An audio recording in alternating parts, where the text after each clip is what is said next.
Hello, Madristas. Once again, welcome to Let's Be Real podcast. Today we're back for after the game at the RCDE Stadium against Barcelona's Espanyol. It was, honestly, a very, very intriguing game. A game that started with so much promise of dominance and demolition, and ended with just barely scraping off with the whole 3 points. Yeah, so today we're back again with the usual suspects, Sunaid and our new superstar, Jacob. So welcome, guys. So what will be your hot takes to the game? Your immediate reactions? Let's start with you, Sunaid. It was always bound to be a very difficult trip.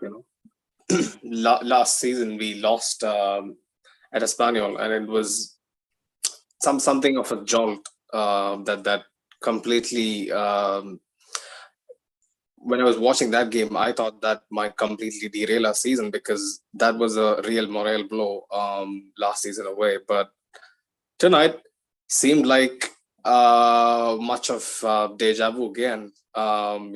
Once Joselu scored the equalizer, but I thought up until then we were having a firm grip over the outcome of the game, and we had like firm control. But once they equalized, it was messy, it was chaotic, and to be honest, not fun to watch, not good for your heart, not good for your patience. Yeah. We could do a much better job of dispatching bottom half La Liga sides, but yeah, man, 3 points, we take it and we run. I see. What about you, Jacob? What's your take?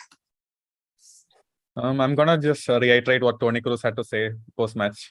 He just said we have to suffer, and then he was just basically happy for all the 3 points.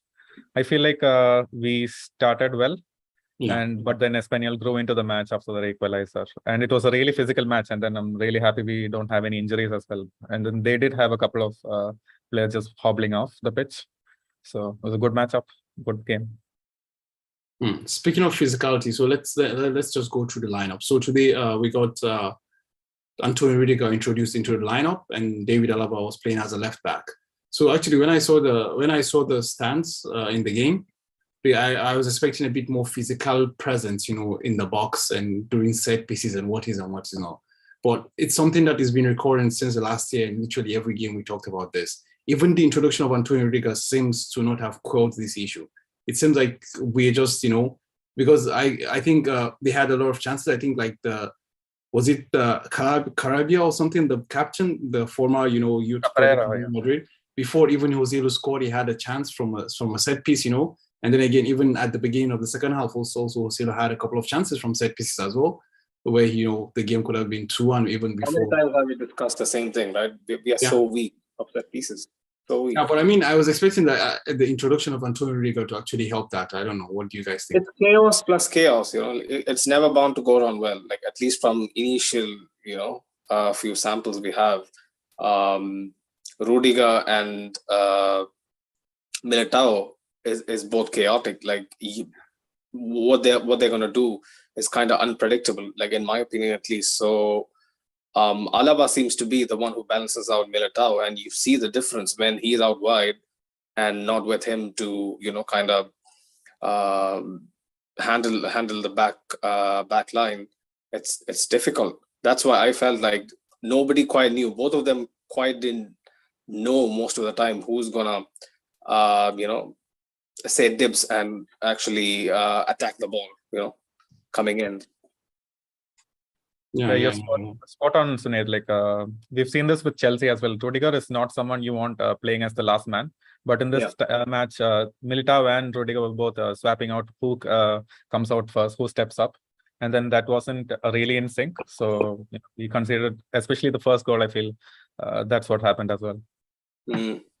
Yeah, actually, Jacob, what would be your take on the position of Alaba in the team today? Like he was playing as a fullback, as a left back, and actually for me it felt like he showed he showed a different approach of playing the fullback position to what we used to see with Ferland Mendy, because he was literally playing like I would like say like a free player on the pitch, that he was on the wing in the central positions, doing the defensive work as well. I don't know, what's your take on that?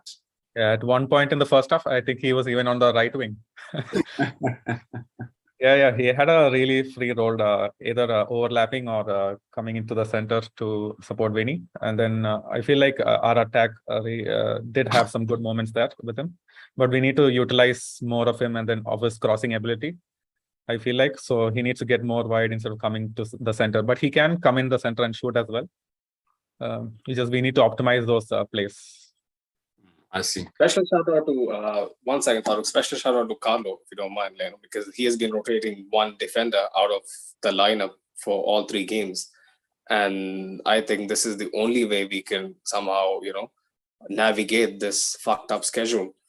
So, like, as long as we grind out wins, all these inconsistencies, I think, hopefully, will be ironed out by the time we have a few games, in our belt. So yeah, special shout out to Don Carlo. He's actually trusting his team this time out.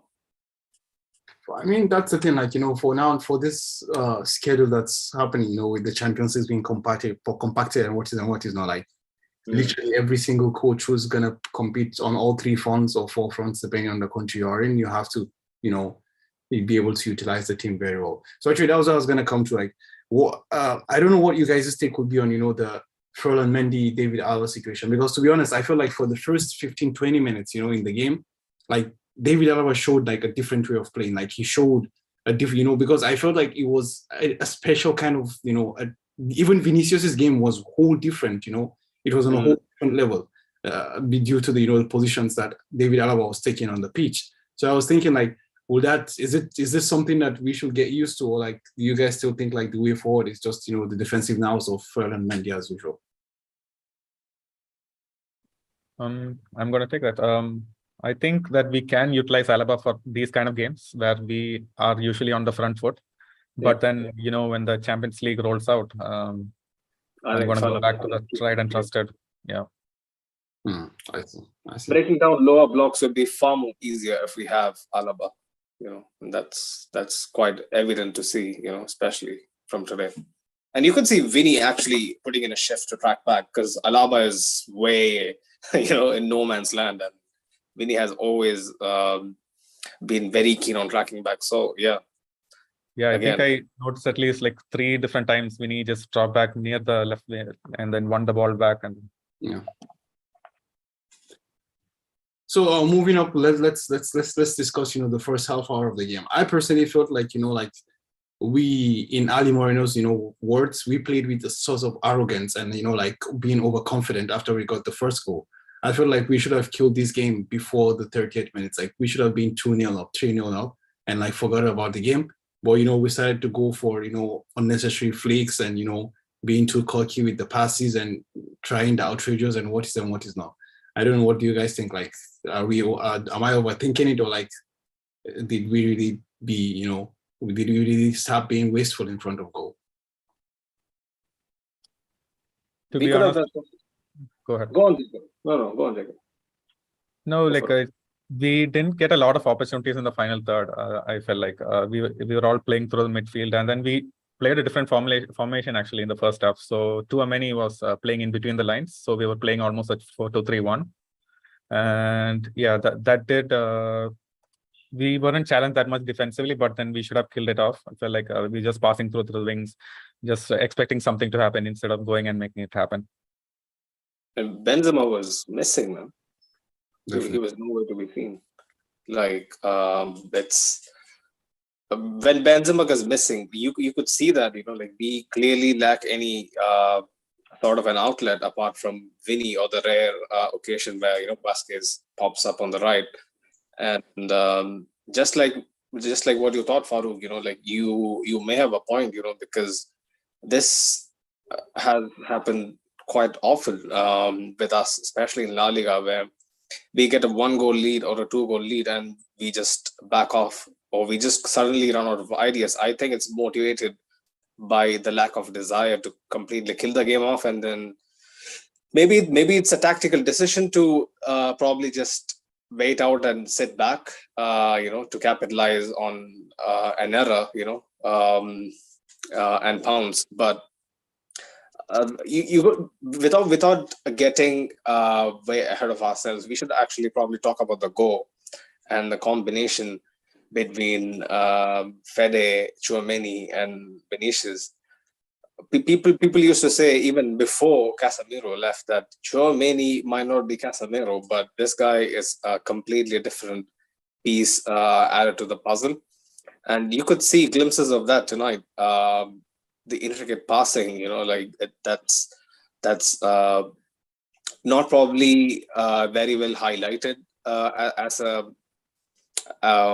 one of the key attributes of Tchouaméni, but you saw the pass, the weight of the pass, almost like Vinny had all the time in the world to actually pick a spot, either left or right.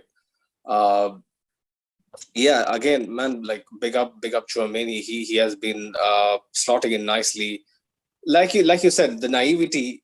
There was a perfect example with Tchouaméni, I think, in the first half, around the 30th minute mark, when Espanyol started pressing high, and Tchouaméni actually wins a ball and does something completely unnecessary. There was no need to even foul Esposito, who was actually facing the corner flag. There was nowhere for him to go, and he just thought I could just lunge in and probably just win the ball, but he took the chance. This is the thing. Like we kind of become lackadaisical once we get a lead, and this needs to stop. If you actually watch Barcelona, apart from the opening game, they're blowing teams away, and that's a worry. I was watching the Barcelona game before this game, and they looked firing on all cylinders. Obviously, Valladolid was pretty poor on the day, but still, we gotta be really killing games when we get the chance. Yeah, speaking of Tchouaméni, actually, we're gonna come to that. So actually, to be honest, Sunil directly hit the nail on the head. The pass from Tchouaméni, actually, the intricate play between the three players he mentioned, that was really superb in my opinion. And as much as you have a very good pass from Tchouaméni, I also felt that the understanding of space, the exploitation of space from Vinicius Junior also was phenomenal. But then still on Tchouaméni, actually, let me just throw this to you, Jacob. Do you think he fouls too much unnecessarily? I think he had 5 or 6 fouls in the game today. Yeah, easily 5 or 6 fouls, and till the 97-minute mark, we didn't have any cards in the game. The referee just let everything go, which was which played positively for us as well.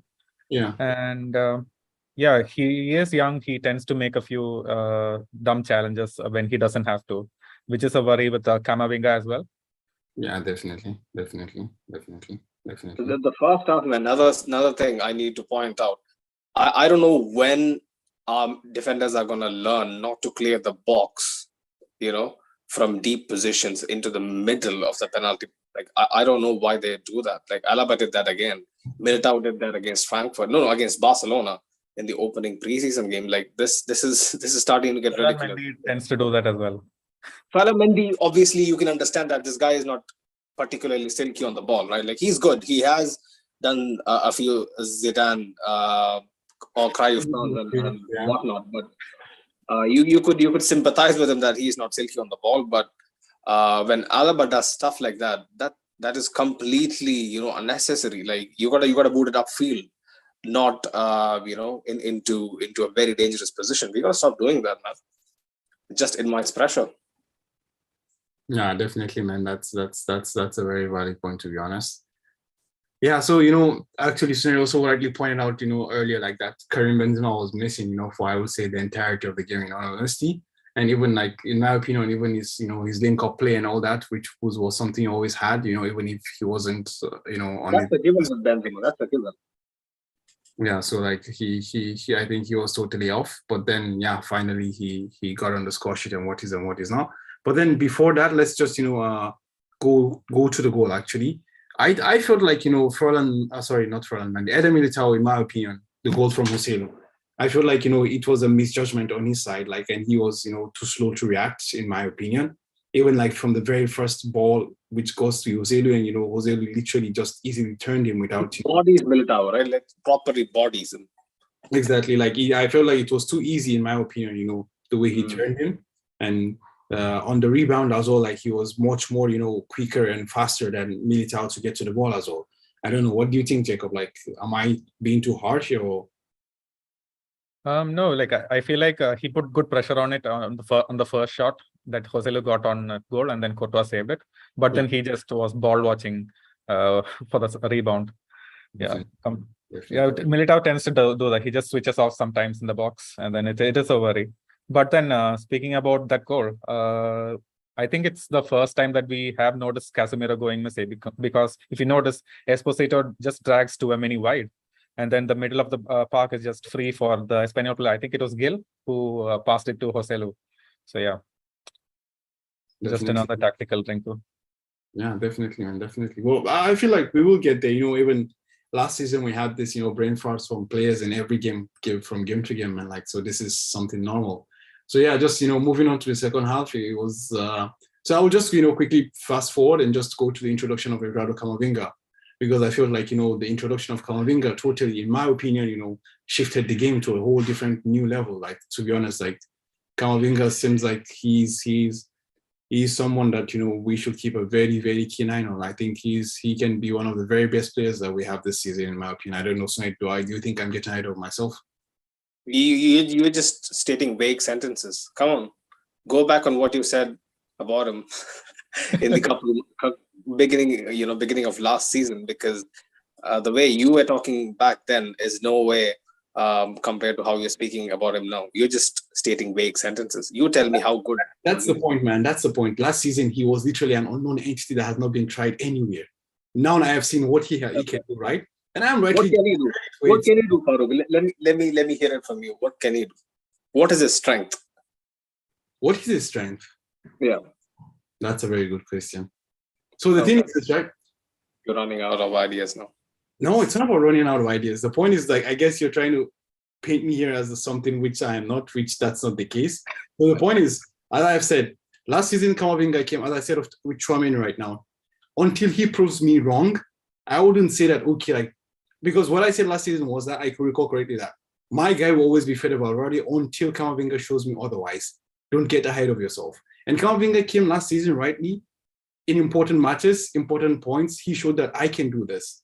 And this season also, he's carrying on with that form, especially today in the game. We can see his introduction also, the energy he brought, the dynamism he brought, the athleticism he brought, carrying the ball box to box. This is something that we don't have in the team, because the person who can do this is Fede Valverde. But right now, Valverde has a different role in the team. Because of that, we are not able to see this, injection of energy and pace and dynamism in the team. But right now, Camavinga is showing that I can do this, He's showing this week in, week out that he is someone who can do this. So that's, got me really, really interested. Force, right? Like he did that, line breaking run, like back to back, like literally a minute apart. Once Camavinga gets going, and I've seen quite a lot of people trying to shrug him off the ball or, nick a physical foul, but man, he's a bit difficult to, body. So. Dude, the Espanyol player just got injured trying to tackle him. Yeah, exactly. Yeah. Was it only one? No, I think it was Ruben Sanchez. I think. No, it was Vini. I think the Espanyol Vini. It was the Vini guy. It was their own guy. Oh, the Vinicius. Right. Vinicius Souza or something. Yeah. So actually, I was gonna pose this question to you guys. So let me just go to you, Jacob. Do you think Camavinga is more suited to be an impact sub than a starter? Because I will say this, in the last game he started, to be honest, I wasn't feeling this much vibe from him. But then, to be honest, in this game, I felt much more of his impact, Even last season, it was similar as well. In a lot of games he started, I was just waiting for the 58 minutes for him to go out because of the fouls and the yellow cards and what is not. But in the games where he comes on, his impact is much more visible. So what do you think for now, at least while we still have the presence of Kroos and Modric in the team, do you think he's more suited to being an impact sub? You know what, Farooq, it looks like you're right. in the beginning of the game, like we need more control, we need more intricate passing in in our half of the match, and then I feel like Modric does a better job than Camavinga. They're trying to control the match, but then as the game opens up and there are more tired legs, yeah, Camavinga is the perfect midfielder to bring on. Definitely, man. What about you, Sunil? What do you think? Same. Sorry? Starting impact sub? Impact sub is the way to go, at least by the way it is looking at the moment. Like Jacob was totally right.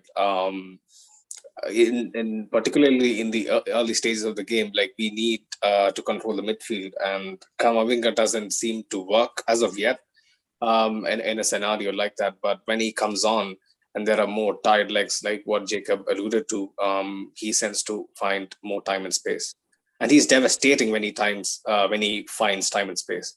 The way he nutmegged, I don't know who it was, near the touchline, near the goal line. Brilliant again. Yeah. This guy is gonna be big. He it almost feels like the body language, like I mentioned in one of the earlier post-match reactions we did, like his body language itself screams that I'm ready. And it's like everybody has been pretty vocal about how Camavinga is gonna be given much more responsibility this season, prominent role, so. Yeah, man, I don't know what they feed in their players in France, man. They just have, superstars everywhere, man. Like, I don't know.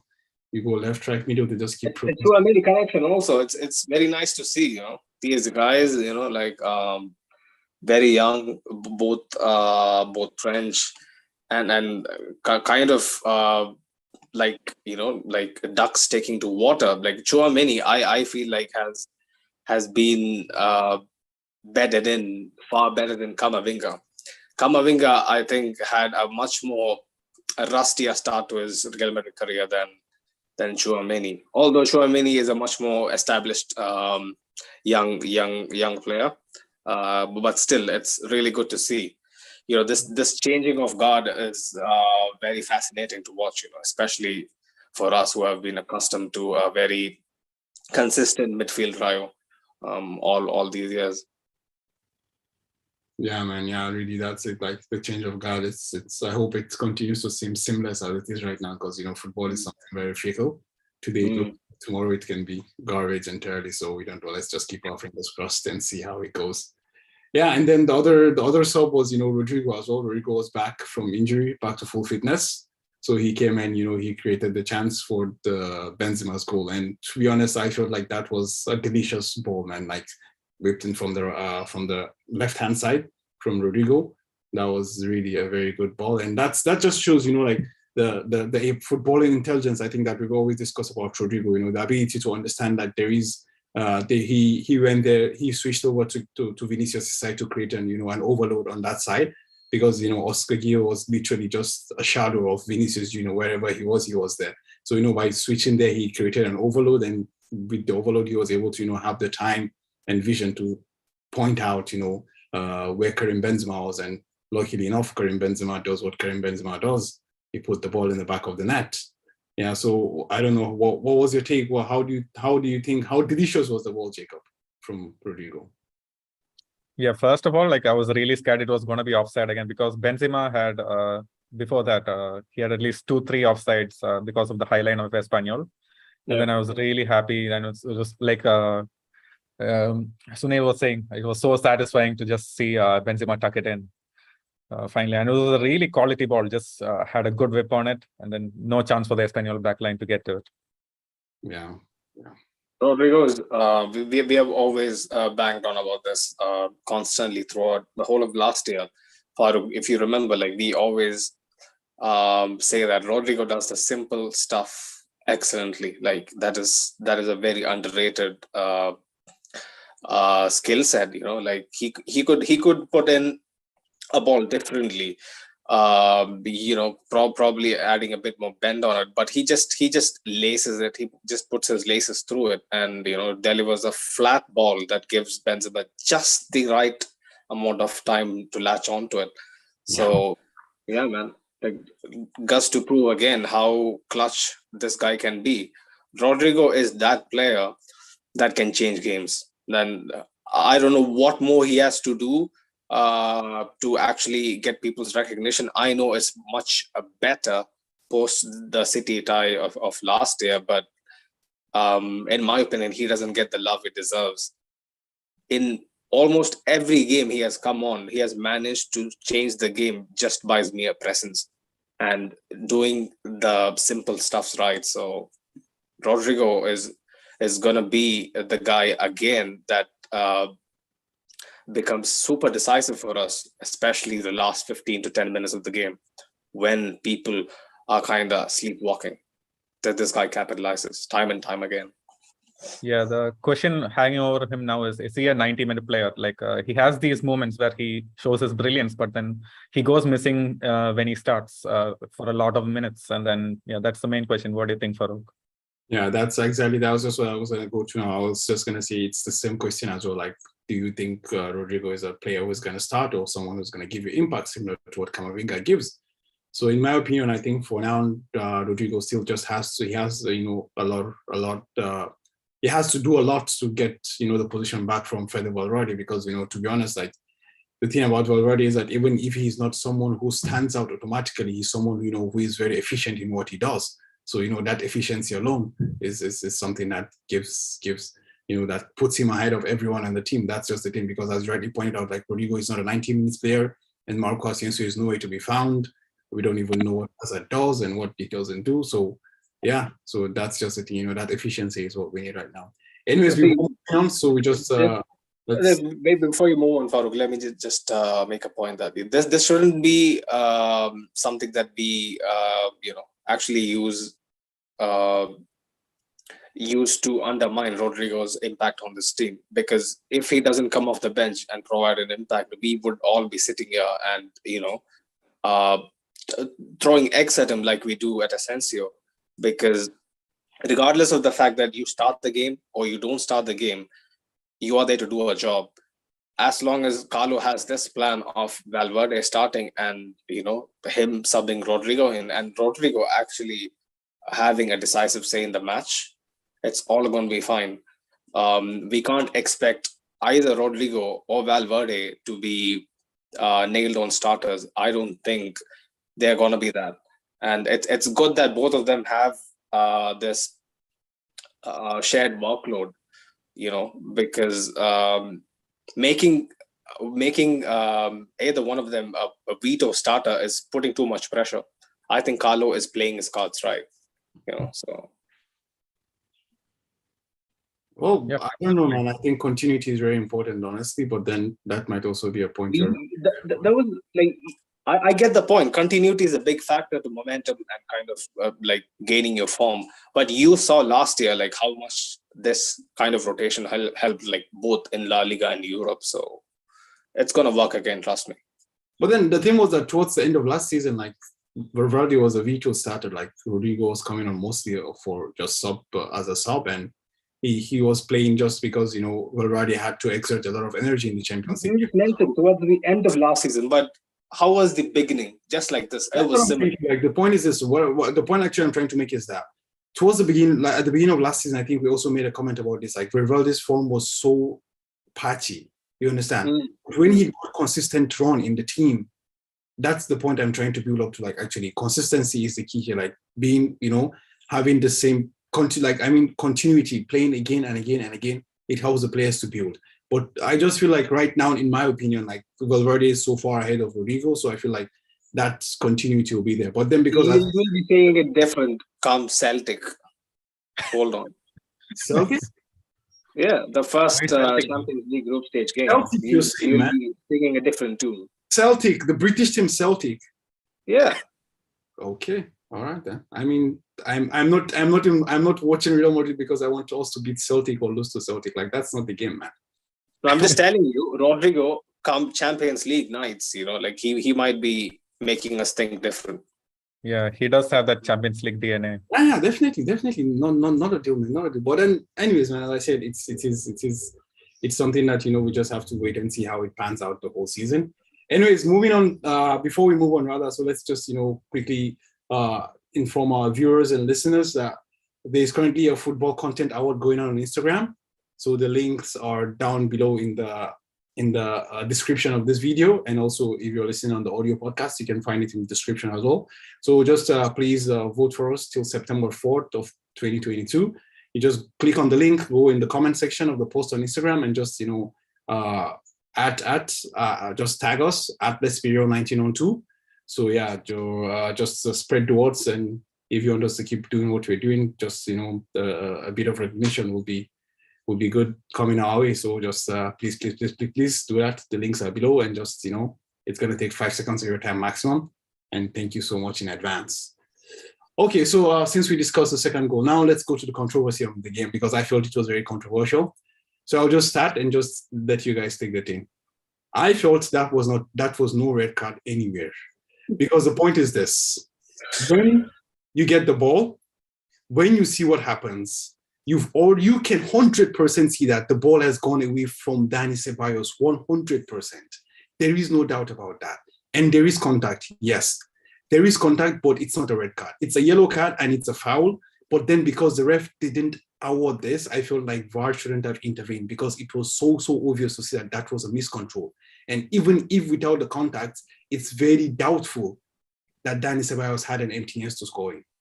So this is just it. I feel like it was unfair to their goalkeeper, who actually had a very good game as well. But then I don't know what you guys think. So let's just go from Jacob, and we can end that tonight. Well, it was unfair. I'll give you that. But just going purely from a rules perspective.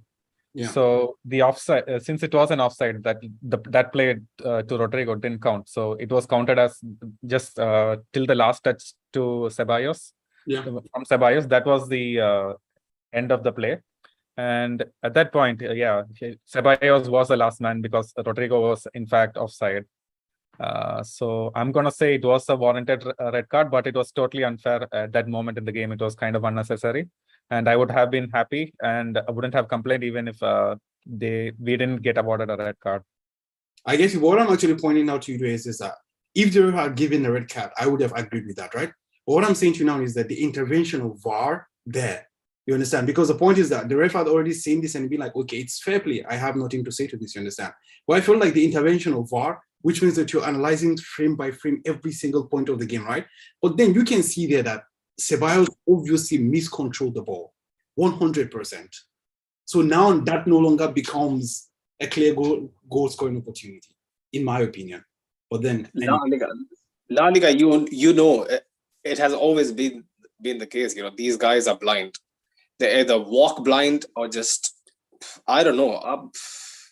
Maybe ignorant is the right word. I have no words, man, because they keep proving us with every match day that they can up their game in regards to pure stupidity. Like I can't understand the emotion behind like these guys being let off the hook. I think if like every major FA in the top 5 leagues in Europe, like if they actually put in a proper investigation into their refereeing team, like they'll be put under massive pressure. I think that's the only reason why, apart from media outlets, like nobody else raises a voice against the referees, especially people who kind of decide the refereeing panel and the VAR teams in La Liga games, and so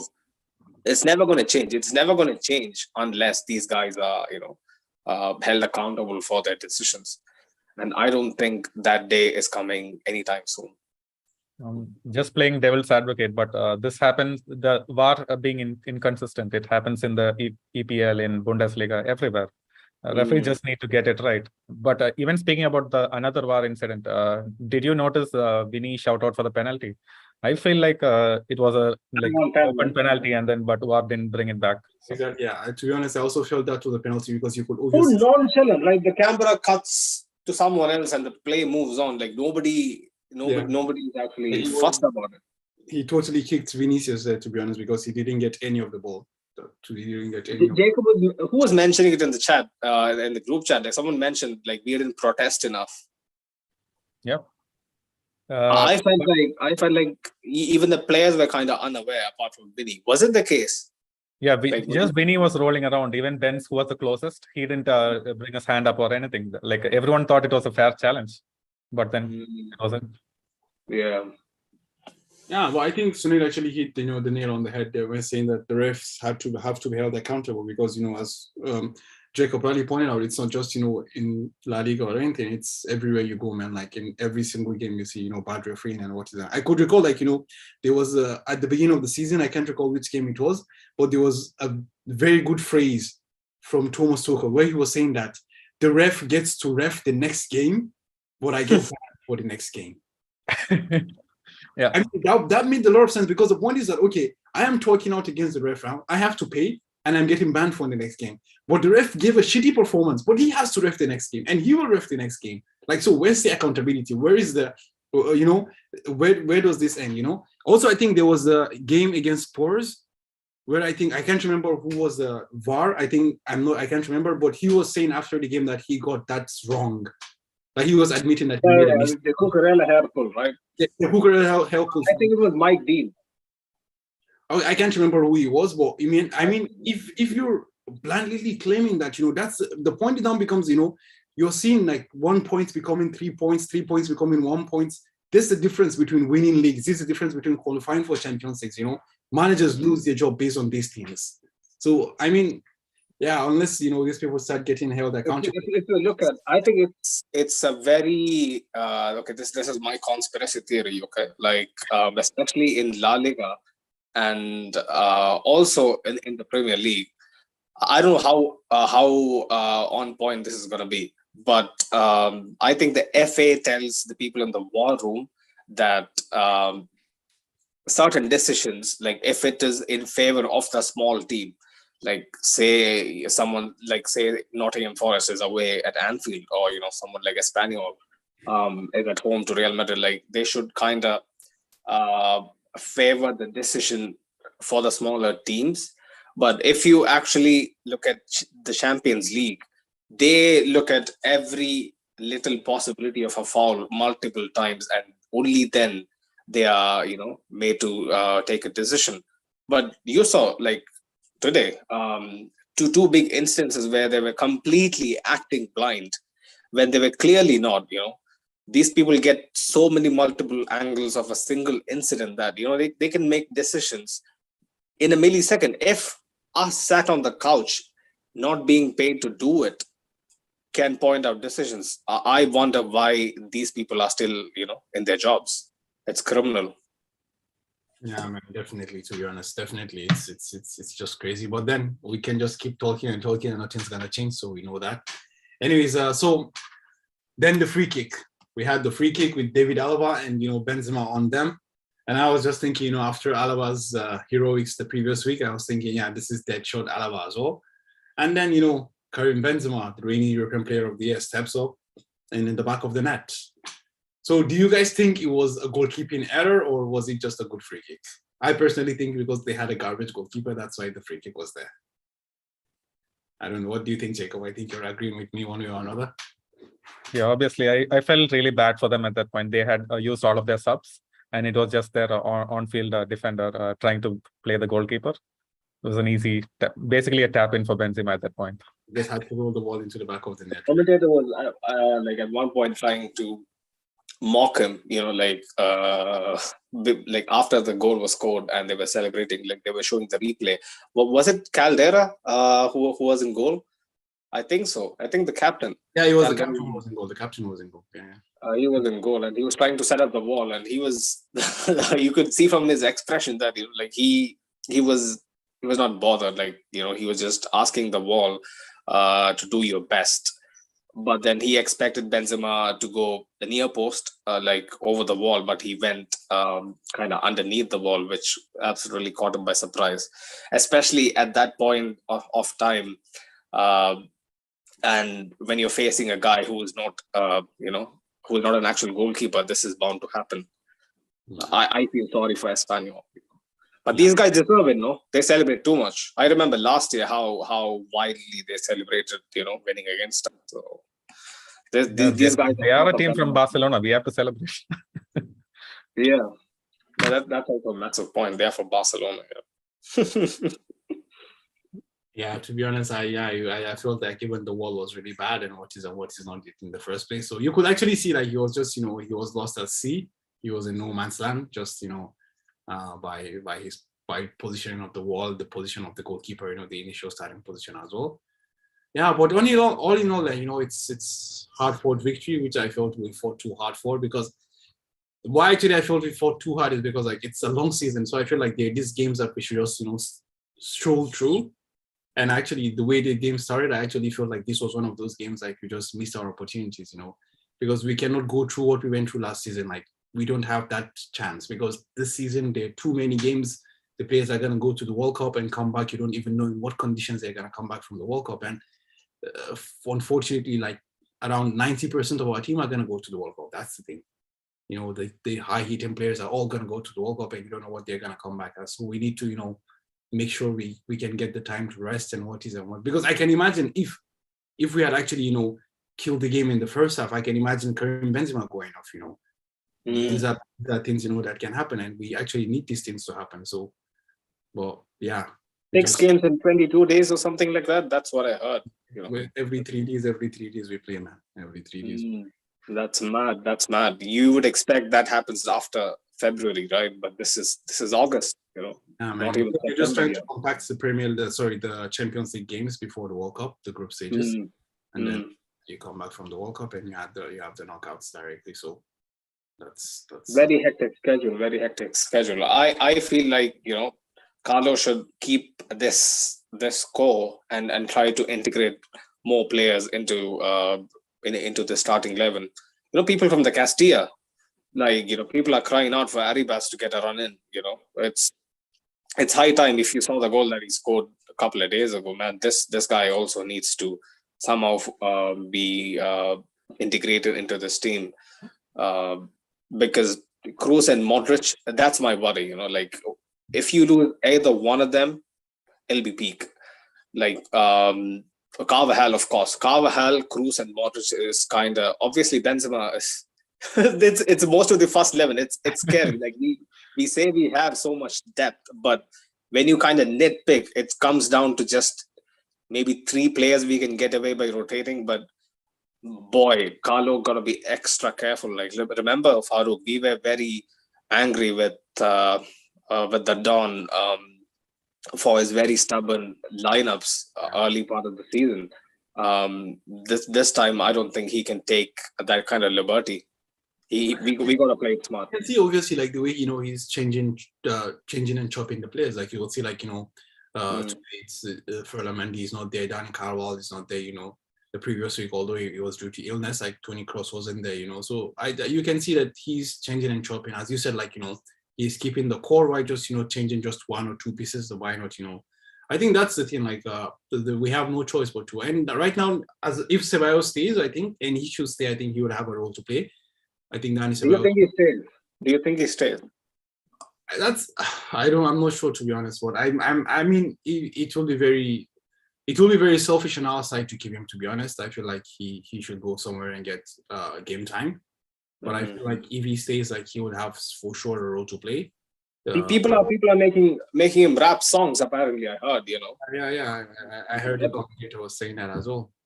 But Carlo had something to say about it. He said Ceballos definitely has a role to play in this team. But then speaking about Asensio and depth, do you think he stays or leaves? Because September 1st is fast approaching as well. September 1st is just 3 days away, man.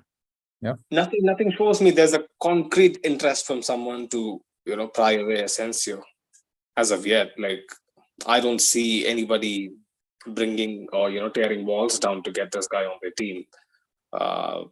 So I don't know. I feel bad for him. He wants to take a prominent role at the World Cup, so it's understandable. But it's yet to see. If any team would actually pay 30 million to get him. Yeah, man. I was thinking, we heard about the rumors from United, but then now that United have spent 100 million for someone else, I don't think. it is not something concrete. They're Anthony, right? So I don't think Asensio is very high priority for them. No. Asensio is mad, man. Like the disrespect. I really hope people have the same energy for Eden Hazard. Like Asensio is one of my favorite players of recent times, and for me it's hard to watch. People kind of it's basically the Gordon Ramsay meme, right? Like the donkey, my baby girl. It's basically those two extremes with Hazard and Asensio. So people need to share the same energy for the Burger King. I think I can understand the point is that for Hazard, he's achieved stuff in his life. For Asensio, literally hasn't done anything. So I guess maybe this is why people are much more harsher on. Literally hasn't done anything. Man has scored in Champions League final, bro. Like it is not just by chance, right? Like he's pretty good. Like I'm not talking he's better than Hazard in his prime. Wait, what are we talking about? I'm saying Hazard has done something. You're telling me this guy has scored in the Champions League final, man. What are you talking about, man? What kind of comparison are you making here? No, that's not something that you weigh up, right? Like that's not something you weigh up careers on. But I'm just telling you, Asensio is not exactly nobody. Asensio is not Ceballos, bro. You gotta understand. Asensio is really good at what he does. Those long shots. Yeah. I mean, Like, in the same sentence as Eden Hazard, Asensio is a fucking nobody.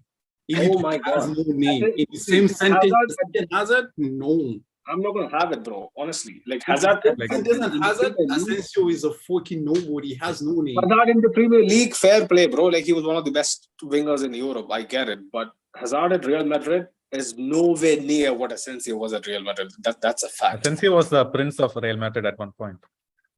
Okay, that's the point. But the point I'm making to you here is that I'm saying like maybe the reason why people like cutting Hazard some slack is that because. But they gotta wake up, man. They gotta wake up. I don't know why these people are in a fucking coma for 4 years now. I'm still in a coma, to be honest. I feel like Hazard is gonna turn it up. But Asensio hasn't. That's the point. So they're two different things there, in my opinion. So, I hope he stays. I hope he bangs in goals, and like people will start to respect him more. Like even when Asensio is playing shit, and people rave about Hazard, like man, like he dribbled past 3 players. He had a few little neat back heels. Man, get out of here, bro. Like Asensio, at least whenever he's average, he looks at least threatening. He tries to shoot. Like he had 10 league goals last season, and then people are still bashing him. Yeah, there you go. He not be a world beater, but sometimes you need an Asensio in your team. But I don't think you need a Hazard in your team. I don't know why you need someone eating up 600K in wages and kind of chilling on the sideline. Okay, man, that's it is what it is. This is an agenda, people. Unfortunately, this is my agenda. He should start performing. This is his last fucking chance. Okay, guys. So that was the game. Who was your man of the match? If you're gonna wrap up. I'm gonna go and say Cabrera, their CB. He was really good. Maybe even their right back here try to contain Vinicius as much as possible. But good shout out. Talking about our team, bro. When did you switch sides? This is out of the fucking blue. I was like, wait. There are just I was just trying to bring the smaller team into play, but then there were so many good performances on our team. You could give it to Courtois, to Vinny, to Benz even for his 2 goals. There's no clear man of the match. I think I'll go with Camavinga, to be honest. I will select Camavinga as my player of the match. I think the impact was so obvious and so clear, you could literally see that.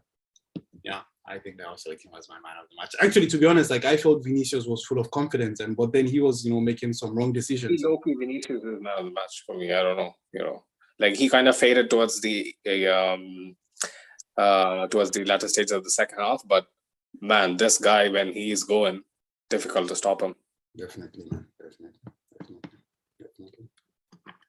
Okay, then. So I think let's just wrap up. And before we do, one small reminder again, just like Farooq alluded, like we would totally appreciate it if you could actually open the link in the description and vote for us in the category of best new content creator. Again, thank you thank you so much for being a huge part of this journey. And yeah, this is the least you could do for us. You could also find the post in our story on the Instagram page. And yeah, like, love for the love. All right, people, you heard the man. Vote for us, vote for us, vote for us. Okay, then. Hala Madrid, people.